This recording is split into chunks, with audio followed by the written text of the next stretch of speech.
जय हिंद साथियों, पुलिस को आज़ाद करो। ये मैं क्यों कह रहा हूँ? इसके लिए मैं आपको एक छोटा सा कहानी सुनाता हूँ। शायद ये कहानी में आप बहुत सारे लोगों को पता होगा, अगर नहीं भी पता होगा तो आज मैं वो कहानी आपके साथ डिस्कस करने वाला हूँ। तो ये समय है 1857 का। उस समय हाल ही में एक महाविद्रोह हुआ था। ब्रिटिश ने उस विद्रोह को दमन तो कर दिया था, पर ब्रिटिश के मन में एक डर बैठ गया था, भारतीयों की एक भय बैठ गया था। इसी वजह से ब्रिटिश ने उस विद्रोह के बाद भारत के जो शासन भार था वो ईस्ट इंडिया कंपनी से लेके ब्रिटिश गवर्नमेंट को सौंप दिया था। और उस गवर्नमेंट का जो रिप्रेजेंटेटिव था लॉर्ड मैकले, उसने भारत को आईपीसी नाम का एक नया कानून भेंट किया। IPC, Indian penal code. इसका मतलब आप सभी जानते हैं। इस आईपीसी में 1970 में 1970 में एक नया एडिशन किया गया। सेक्शन 124A के तहत इस आईपीसी में ऐड किया गया सेडिशन, एक ऐसा काला कानून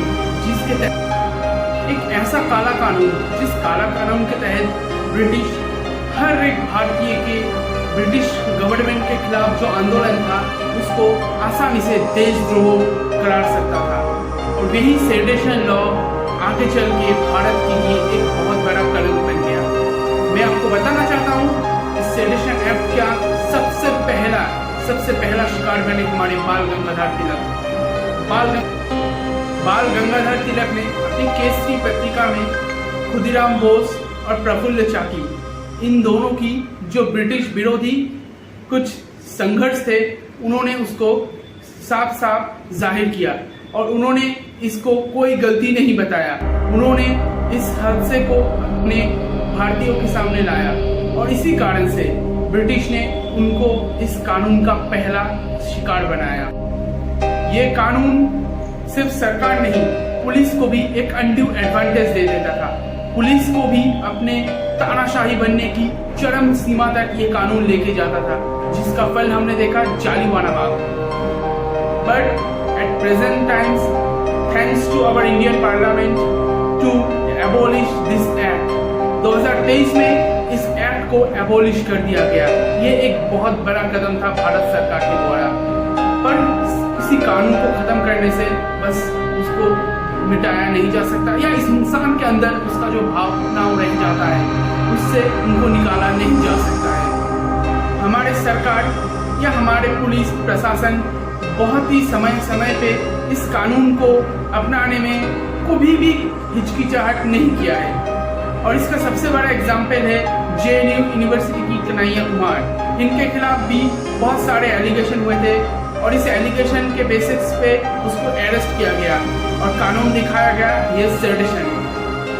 और सिर्फ सेंट्रल गवर्नमेंट की, आपको ये बता दें कि वेस्ट बंगाल की चीफ मिनिस्टर ममता बनर्जी ने भी 2012 में अंबिकेश महापात्र, उनको बस एक कार्टून बनाने के तहत उनको अरेस्ट करवाया गया था।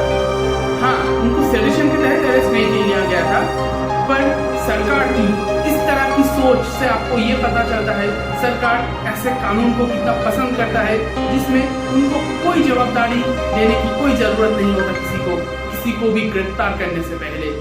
और सिर्फ अंबिकेश महापात्र ही नहीं, मैं आपको और एग्जाम्पल देता हूँ। अनीश खान को भी पुलिस की बर्बरता के कारण हत्या कर दिया गया था, उनके घर में घुस के। इसके अलावा भी वेस्ट बंगाल में कई जगहों पे ऑपोजिशन को डोमिनेट करने के लिए, ऑपोजिशन को डराने धमकाने के लिए कई बार सरकार ने पुलिस का मिसयूज किया है। और इसी मिसयूज के कारण कई आम लोग जो बलि चढ़ जाते हैं, सिर्फ और सिर्फ पॉलिटिक्स के कारण। और ये इसीलिए हो पाता है क्योंकि पुलिस और पॉलिटिक्स अलग नहीं है। और सिर्फ वेस्ट बंगाल ही नहीं, मैं आपको और एग्जाम्पल बताता हूँ उत्तर प्रदेश का। उन्नाव, हाथरस, इन सभी केस में आपको एक कॉमन चीज जरूर मिलेगा।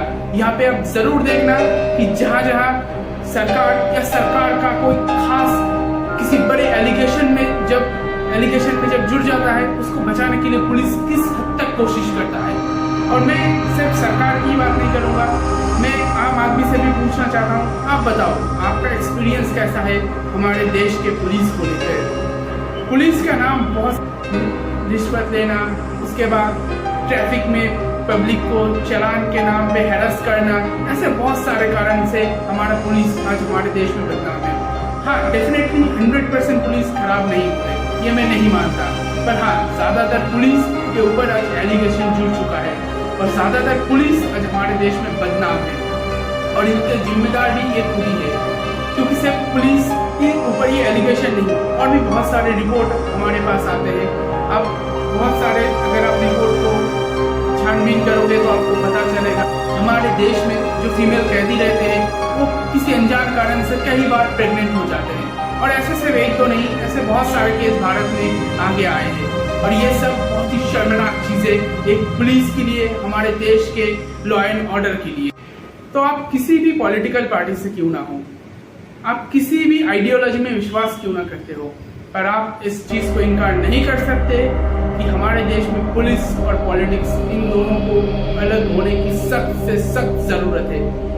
ये इसीलिए भी ज़रूरत है क्योंकि बहुत सारे केस में जब कोई पॉलिटिकल लीडर के खिलाफ जब कोई एलिगेशन चला आता है या कोई करप्शन का केस आता है, पुलिस या ईडी या सीबीआई, कोई भी इन्वेस्टिगेटिव एजेंसी जिनके कंट्रोल में, जिनके हाथ में रहते हैं, वो एक पॉलिटिकल लीडर होते हैं, और उनके चाहने या ना चाहने से पुलिस या कोई भी इन्वेस्टिगेटिव ऑफिसर अपना राह बदल देते हैं। तो मेरा ओपिनियन यही है कि इस पूरे पुलिस सिस्टम को एक इंडिपेंडेंट किसी संस्था के हाथ में सरकार को देना चाहिए और इसकी पूरी तरह से कंट्रोल हमारे देश की राष्ट्रपति के हवाले करना चाहिए।